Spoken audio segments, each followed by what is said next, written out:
नाजरीन, खबर देते चलें आपको उस्ताद मोहम्मद से। उस्ताद मोहम्मद पहला all city Sardar Nisar Ahmed Khakhrani tape ball cricket tournament 2021 में मीर सफदर खान जमाली क्रिकेट ग्राउंड उस्ताद मोहम्मद में खेला गया। इफ्तिताई मैच शहीद रफ़ीक उमरानी क्रिकेट क्लब और जमाली वॉरियर्स क्रिकेट क्लब उस्ताद मोहम्मद के दरमियान खेला गया।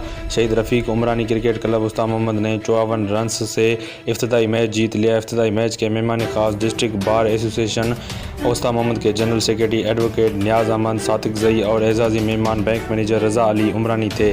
टूर्नामेंट ऑर्गेनाइज़र खादिम हुसैन खखरानी, गुल मोहम्मद खखरानी और सेक्रेटरी टूर्नामेंट नियाज़ अहमद खखरानी ने मेहमान खास का दोनों टीमों के खिलाड़ियों और एम्पायर से तारुफ कराया।